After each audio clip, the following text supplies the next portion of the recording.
এটা ম্যানিফেস্ট করছি। জিতু অতীত, সংসারের নতুন স্বপ্নে নবনীতা। 2019 সালে প্রেম করে বিয়ে করেছিলেন জিতু কমল ও নবনীতা দাস।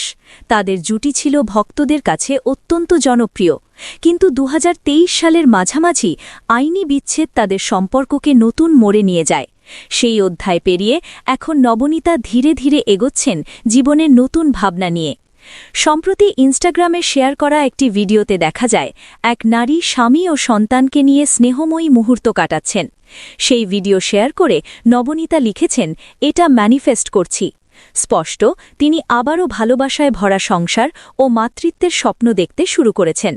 তবে এখনও তার জীবনে কোনো বিশেষ মানুষ এসেছে কিনা তা নিয়ে ধোঁয়াশা রয়ে গেছে।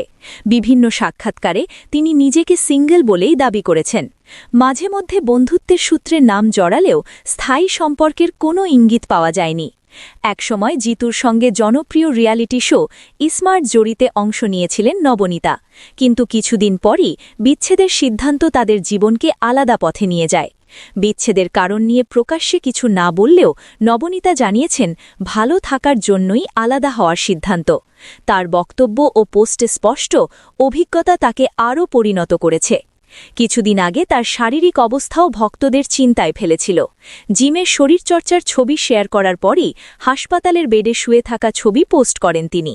ক্যাপশনে লিখেছিলেন, অপ্রত্যাশিত। যদিও কারণ অজানা, এখন তিনি নতুন স্বপ্ন ও সুস্থ জীবনের প্রত্যাশা নিয়ে এগোতে চান।